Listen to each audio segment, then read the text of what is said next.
사랑하는 성도 여러분, 선한 목자 되신 주 하나님께서 무한하신 사랑과 은혜로 우리의 삶을 주장하여 주시고 생명과 소망의 길로 인도하여 주신 줄을 믿으면서 오늘도 주의 인도하심을 따라 감사와 겸손으로 또 믿음과 약속의 말씀 따라 주어진 삶을 힘차게 온전히 이루며 주께 영광 돌리는 저와 여러분의 삶이 되기를 소망합니다.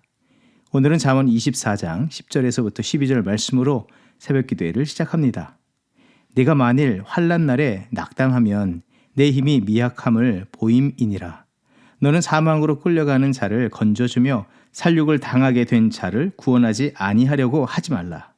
내가 말하기를 나는 그것을 알지 못하였노라 할지라도 마음을 저울질 하시는 이가 어찌 통찰하지 못하겠으며 내 영혼을 지키시는 이가 어찌 알지 못하시겠느냐. 그가 각 사람의 행위대로 보응하시리라. 아멘. 사랑과 자비와 긍휼이 풍성하신 주 하나님 감사합니다. 오늘도 변함없고 신실하신 사랑과 은혜로 우리를 붙드시고 그 능력과 거룩의 손길로 믿음의 길로 이끌어 주심을 감사드립니다. 오늘 주 하나님의 은혜가 없다면 우리의 믿음, 삶이 온전치 못함을 믿음으로 고백을 드립니다. 다시 한번 간절히 이 아침 주의 은혜를 간구하오니 우리의 심령과 삶의 자리들에 새롭게 하시는 강권적인 은혜의 역사를 주권적으로 나타내 주시고 성령의 놀라운 힘과 능력을 더하여 주시옵소서. 영적인 뒷걸음질이 아닌 믿음의 계단을 한 계단 한 계단 올라서서 주의 뜻하신 자리에까지 다다르는 우리 각 사람과 가정과 교회가 되게 하여 주시옵소서. 오늘 우리의 삶이 그런 믿음의 계단을 오르는 새로운 역사, 승리의 삶을 이루게 하여 주시옵소서. 감사드리며 예수 그리스도의 이름으로 기도드립니다. 아멘. 오늘 우리에게 주시는 하나님의 말씀은 사무엘상 28장 15절에서부터 25절 말씀입니다. 사무엘이 사울에게 이르되 네가 어찌하여 나를 불러 올려서 나를 성가시게 하느냐 하니 사울이 대답하되 나는 심히 다급하니이다. 블레셋 사람들은 나를 향하여 군대를 일으켰고 하나님은 나를 떠나서 다시는 선지자로도 꿈으로도 내게 대답하지 아니하시기로 내가 행할 일을 알아보려고 당신을 불러 올렸나이다 하더라.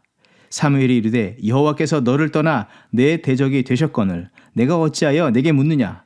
여호와께서 나를 통하여 말씀하신 대로 내게 행하사 나라를 내 손에서 떼어 내 이웃 다윗에게 주셨느니라.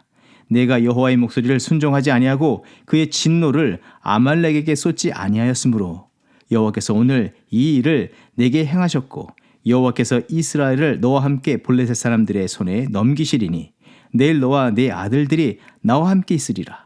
여호와께서 또 이스라엘 군대를 블레셋 사람들의 손에 넘기시리라 하는지라. 사울이 갑자기 땅에 완전히 엎드러지니 이는 사무엘의 말로 말미암아 심히 두려워함이요 또 그의 기력이 다하였으니 이는 그가 하루 밤낮을 음식을 먹지 못하였음이니라.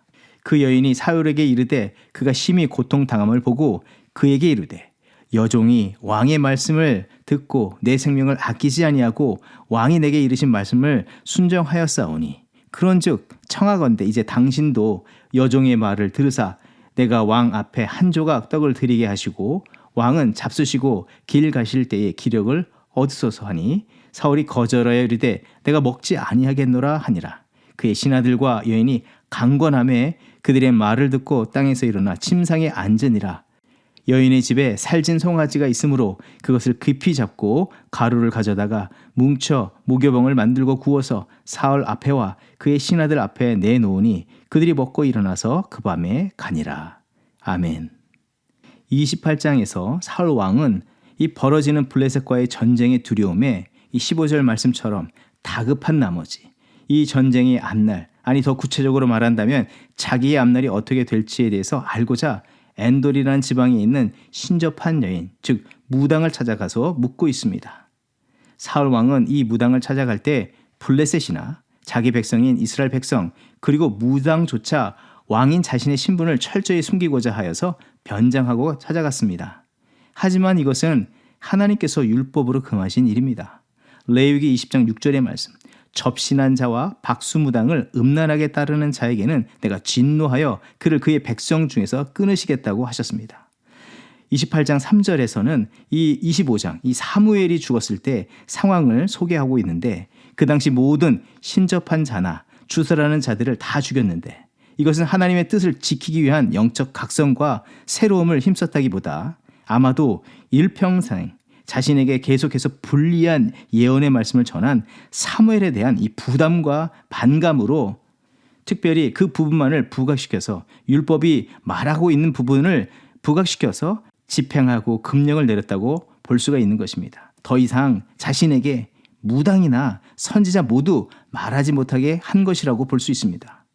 그리고 이것은 실제적으로 하나님께서 자신에게 어떤 말씀도 하지 않기를 바란 것이라고도 할 수 있습니다. 그런데 어려운 상황으로 내몰리자 6절의 말씀처럼 이제는 자신의 신접한 여인을 찾아가서 말하기를 하나님께서 나를 떠나서 다시는 꿈으로도 우림으로도 선지자로도 대답하지 않으신다고 말하면서 사무엘을 불러 그의 앞날을 알아보고자 하고 있는 것입니다. 이는 자기 말을 스스로 지키지 않음과 궁극적으로는 하나님의 명령을 어기도록 만드는 일이 되어버렸습니다. 여기에서 신접한 여인이 사무엘을, 이 죽은 사무엘을 불러내게 되는데 실제로는 이 사무엘을 불러낸 것이 아닌 것을 우리가 알 수가 있습니다. 지난 토요일 말씀에서 보았듯이 이 일은 신접한 여인의 어떤 능력에 의해서가 아니라 하나님의 주권적인 개입과 역사로 사무엘을 깨워 일으켜서 사울에게 그 뜻하신 바를 이룰 것이라고 확증하도록 하신 일이 되는 것입니다. 그런데 여기에서 주목할 바는 28장에 이와 같이 사울이 상황에 따라서 믿음이 변하고 자기 합리화를 따라서 그릇된 생각과 행동을 하면서 또 누군가에게 거짓을 조장하는 그 모습이 27장에 등장했던 다윗의 모습과 크게 다르지 않는다는 것을 보여주고 있습니다. 원수인 블레셋 왕에게 망명을 하고서도 자기의 생존을 위해서 블레셋 왕도 신경 쓰지 못한 연약한 자들, 27장 8절의 말씀에 성경이 말한 대로 지나가는 사람들, 이 나그네와 같은 인생들을 약탈하고 그들에 속한 모든 자들을 무참히 살해하는 그런 끔찍한 죄를 범했습니다. 또 27장 10절의 말씀에 또 그것이 들통이 나지 않게 하기 위해서 자기와 함께한 백성과 그 가족들 모두의 입에 거짓말을 넣어주기도 했습니다. 출애굽기 20장 16절의 말씀, 내 이웃에 대해서 거짓 증거하지 말라. 출애굽기 22장 21절의 말씀, 너는 이방 나그네를 압제하지 말며 그들을 학대하지 말라 명하셨습니다. 모두 다 하나님께서 악하게 보시는 일들이고 또한 십계명이자 율법으로 금하신 명령들입니다. 지금 이스라엘의 초대 왕과 두 번째 왕, 이 둘 다 마음의 두려움과 자기의 바라는 생각들에 미친 자와 같은 행동들을 서슴지 않고 행하고 있고 하나님의 금하신 말씀을 정면으로 거부하고 위배하는 행동들을 하고 있다는 것입니다. 이런 두 사람의 공통된 모습을 볼 때 참으로 사람은 너무도 연약하다는 것을 깨닫습니다.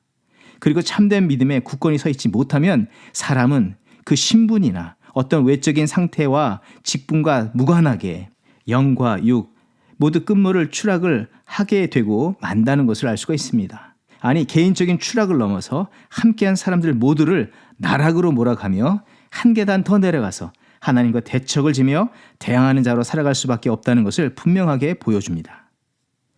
여기에서 하나님께서는 두 사람을 예로 들어서 우리에게 이와 같아서는 안 된다고 말씀하여 주시기에 바른 믿음과 행함의 삶을 이뤄가기를 더욱더 힘써야 하는 것을 깨닫습니다. 그렇다면 우리는 어떻게 해야 하겠습니까? 잠언 4장 23절의 말씀, 모든 지킬 만한 것 중에 더욱 내 마음을 지키라. 생명의 근원이 이에서 남이니라. 에베소서 6장 18절의 말씀, 모든 기도와 간구를 하되 항상 성령 안에서 기도하고 이를 위하여 깨어 구하기를 항상 힘쓰며 여러 성도를 위하여 구하라. 온전하신 하나님의 뜻을 우리 안에 채우고 진리의 말씀이 우리를 주장하시도록 해야 합니다. 참된 마음으로 예배와 기도 속에서 늘 하나님과 교제하는 삶을 살아야 합니다. 그것이 길입니다. 문제가 생긴 후에 마음을 챙기고 믿음의 옷깃을 여미는 것도 지혜 있는 자세라고 할 수 있지만 그 전에 일상의 생활 속에서 범사에 온전히 영과 혼과 육, 곧 믿음과 마음과 육신이 하나님과 관계하며 교제하는 삶을 살아가야 합니다. 사울이 말하길 하나님께서는 꿈으로도 우림과 둠밈으로도 선지자로도 말씀하지 않으신다 했지만 실상은 일상을 하나님과 교제하는 삶을 살지 않았기에 필연적으로 찾아온 결과들이라는 것입니다. 그리고 시험과 환난 속에 놓였다면 본질적인 하나님의 뜻, 하나님의 말씀, 하나님의 계획이 무엇인지를 집중하고 그것에 나의 삶을 맞추도록 온 마음과 삶을 다해야 하는 것입니다. 결론적으로 영적 건강과 승리의 삶의 원리는 일상을 진리 안에 거하는 삶을 힘쓰는 것입니다. 요한복음 8장 31절과 32절의 말씀, 예수께서 자기를 믿은 유대인들에게 이르시되 너희가 내 말에 거하면 참으로 내 제자가 되고 진리를 알지니 진리가 너희를 자유롭게 하리라. 날마다 하나님과 거룩한 관계를 이루며 사는 길이 시련과 환난을 이기고 바른 길을 가는 최선의 길이 되는 것입니다. 이런 성도에게, 이런 자녀에게 진리와 생명 되신 주 하나님의 능력이 충만히 임하며 거짓과 불의는 물러가고 거룩과 온전한 길로만 인도하게 되는 줄 믿습니다. 그리고 중요한 한 가지, 잊지 말고 기억하면서 또한 온전한 마음으로 간구해야 하는 것이 있는데, 그것은 하나님의 참된 사랑은 변하지 않는다는 것을 기억해야 하고 절망의 순간일지라도 그 하나님의 사랑과 은혜를 더욱더 신뢰하는 것입니다. 그것을 간구하는 것입니다. 사울은 두려움에 누구를 찾고 있습니까? 신접한 여인과 죽은 사무엘을 찾고 있습니다. 그러나 바른 믿음의 자세는 이 최후의 이 결정적인 순간 속에서 그가 취해야 할 바른 믿음의 자세는 완전한 실패처럼 보이고 마음의 불안과 초조함과 다급함이 엄습하여서 어둠만 보일지라도 그 순간 그 마음과 형편이 어떠하든지 믿음의 주요 또 우리를 온전케 하시는 주 하나님, 그 하나님을 바라보면서 여전히 우리의 손을 놓고 계시지 않으시는 그 하나님의 계심을 믿으면서 그 사랑과 은혜의 손길 앞에 엎드리며 주의 도우심을 끝까지 구해야 하는 것입니다. 하나님께서는 자신을 어떻게 소개하고 계십니까? 하나님은 이 말씀 속에서 하나님 자신을 어떻게 우리에게 알려주고 계십니까? 또 우리에게 어떤 확신을 주셨습니까? 요한복음 10장 11절의 말씀, 나는 선한 목자라. 선한 목자는 양들을 위하여 목숨을 버리거니와. 이사야서 49장 15절의 말씀, 부모가 혹시 잊을지라도 나는 너를 잊지 아니할 것이라. 우리를 끝까지 버리지 않으시고 십자가를 지시기까지 사랑해 주시고 구원해 주시지 않으셨냐 하는 것입니다. 사울은 씻을 수 없는 큰 죄를 범했지만 하나님께서 그를 완전히 버리시고 절교하신 것이 아닙니다. 십자가에서 함께 달린 두 강도를 보시기 바랍니다. 세상에서 완전히 버려진 인생 같아 보이나 예수께서는 그 마지막 순간까지 그들에게 구원의 손을 내밀어 주시지 않으셨습니까? 철저히 불신과 그릇된 행동을 하고 있는 사울에게 왜 하나님께서는 그의 원함대로 죽은 사무엘까지 다시 깨우시면서 하나님의 말씀을 전하게 하십니까? 왜 책망을 하시겠습니까? 또 성경에는 이와 유사한 다른 사건들이 있는데 발람 선지자에게 왜 나귀의 입을 열어서 사람의 말을 하게 하시고 또 듣게 하십니까? 그것은 거짓을 깨우시고 마침내 하나님의 뜻 앞에 바로 서고 돌아오라고 말씀하시는 것 아니겠습니까? 사랑의 반대는 미움이 아니라 무관심이라고 하는데, 관심이 없다면 책망함도 이런 역사도 하나님께서 이루실 필요가 없는 것입니다.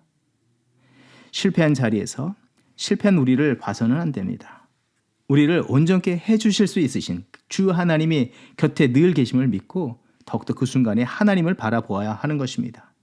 우리의 연약함이 아무리 커봐야, 우리의 낙심된 마음이, 우리의 두려움이, 그 마음이 아무리 커봐야, 우울한 마음이 아무리 커봐야 하나님의 능하심 앞에는 미미한 것들입니다. 십자가 사랑 앞에서는 그 어떤 것도 아무것도 아닌 것입니다. 실패한 자리에서 그랬던 생각을 계속 품거나 자기 연민을 붙잡는 것이 아니라 시편 91편 2절의 말씀, 여호와는 나의 피난처요 나의 요새요 의뢰하는 하나님이라. 불의와 거짓, 자기의 생각, 거짓된 연민을 버리고 주를 의뢰함이 사는 길이고 복을 얻는 길이 되는 것입니다. 하지만 정말 안타까운 것은 사울은 하나님의 도우시려는 이 마지막 이 손길을 붙잡거나 간절히 구하지 않고 있는 것입니다. 반대로 이 신접한 여인이 육신을 위해서 먹으라고 하는 그 제안만을 기꺼이 받아들이기만 했다는 것입니다. 사랑하는 성도 여러분, 성도인 우리에게 어떤 절망이 찾아와도 치유해 주시고 회복하여 주시며 새롭게 하시는 은혜를 베풀어 주시는 주 하나님을 먼저 기억하는 저와 여러분이 되기를 바랍니다. 자기의 원함, 세상의 어떤 조언이 아닌 우리 영혼을 살리시고 새롭게 하시는 주의 진리의 말씀을 의지하며 오직 주의 이끄시는 손길을 따라 믿음의 걸음을 걸어나가는 저와 여러분이 삶이 되기를 원합니다. 그런 믿음의 삶을 이루면서 하나님의 영광 나타내며 승리의 삶을 이루시는 저와 여러분의 삶이 되길 주의 이름으로 축원드립니다. 함께 기도하겠습니다. 하나님 감사합니다. 우리의 죄가 진원같이 붉을지라도 눈과 같이 희게 하여 주시며 그 자리에 십자가의 보혈을 흘려 생명의 역사를 이루어주시는 은혜를 성취하여 주심을 감사드립니다. 비록 우리가 7번 넘어질지라도 책망치 않으시고 우리를 일으켜 주시는 그 하나님의 자비와 긍휼의 손길을 더욱더 단단히 붙잡고 담대히 그리고 힘있게 일어나 주의 뜻하신 길로 나아가는 우리들이 되게 하여 주시옵소서. 특별히 말할 수 없는 고통과 위기와 절망감과 우울감에 빠진 주의 백성들이 있음을 기억하여 주시고 이들 위해 하나님의 하나님 되심과 변치 않으신 사랑과 능력으로 붙잡고 계심을 더욱더 알게 하시고 주를 의지하며 일어서는 은혜의 새로운 역사를 이루어 주시옵소서. 또한 우리가 그렇게 씻음과 나음 새롭게 함을 받았사오니 주의 진리의 말씀과 그리스도의 참된 사랑으로 연약한 가족과 이웃, 교회와 세상을 섬기며 살아가는 우리들 모두가 되게 하여 주시옵소서. 그런 교회와 공동체가 되게 하옵소서. 감사드리며 예수 그리스도 이름으로 기도합니다. 아멘. 이 시간 교회 합심 기도의 제목을 가지고 함께 기도하는 시간 갖습니다. 먼저는 예배와 소그룹의 부흥을 위해서 기도합니다. 하나님께서 기뻐하시고 받으시기에 합당한 예배를 온전히 드리는 성도와 교회 되게 하여 주시옵소서. 가정에서 직장에서 교회 공동체 안에서 모든 삶 속에서 하나님의 하나님 되심을 인정하고 겸손과 감사, 순종으로 살아가는 참된 예배자의 삶을 살게 하여 주시옵소서. 모든 공예배 가운데 부흥의 새 물결을 일으켜 주시옵소서. 주일 예배, 수요 예배, 새벽 기도회, 중고등부와 주일학교 예배와 오픈워십 예배 가운데 동일한 은혜 역사가 충만히 나타나게 하여 주시고 예배를 위해서 헌신하는 모든 봉사자들이 성령의 충만함과 기도와 말씀 충만을 따라서 겸손과 충성으로 헌신하게 하옵소서. 새로운 시즌에 걸맞는 성령의 감동된 찬양과 예배의 사역자들을 일으켜 주시옵소서. 또한 소그룹을 위해서 기도할 때 온 교회 성도들이 상호간 말씀과 기도의 동역자가 되게 하시고 영적인 부흥을 경험하게 하옵소서. 각 성도 간 서로 섬김과 격려, 도전의 관계가 되게 하시고 소그룹 활동 속에서 성령의 치유와 회복, 새롭게 하신 역사를 체험하게 하여 주시옵소서. 또 우리 5월 달을 맞아서 우리 가정 공동체가, 교회 공동체가 사랑의 공동체가 되게 하여 주시옵소서. 합심으로 기도하겠습니다.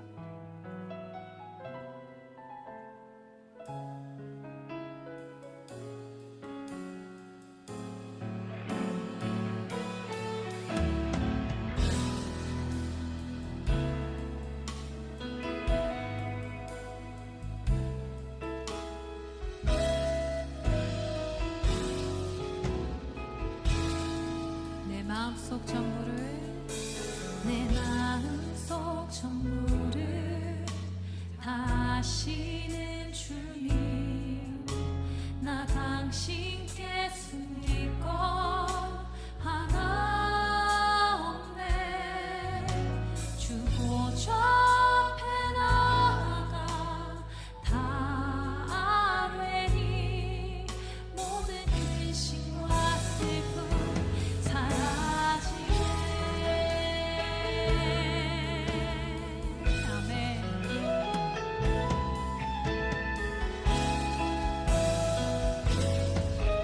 다시 한번 고백합시다. 내 마음속 전부를, 내 마음속 전부를 다시는 주님 나 당신께 숨길 것 하나 없네. 주 보좌 앞에 나아가 다 아뢰니 모든 근심과 슬픔 사라지네.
주인 되신 하나님께 우리 감사와 영광의 박수 올려드립시다.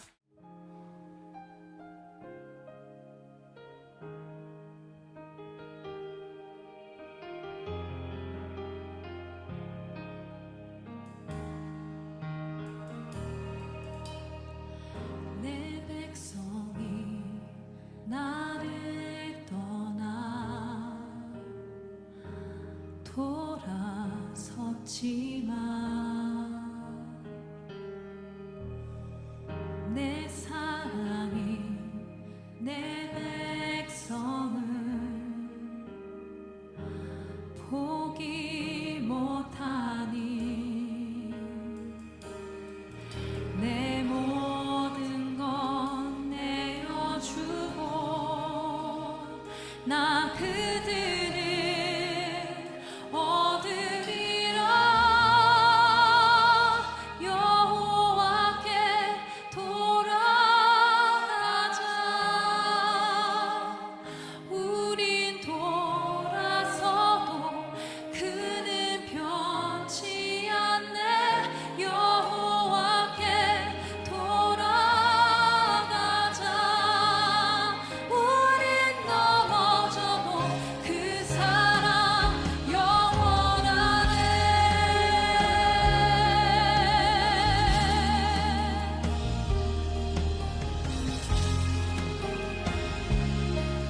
다시 한번 내 백성이 나를 떠나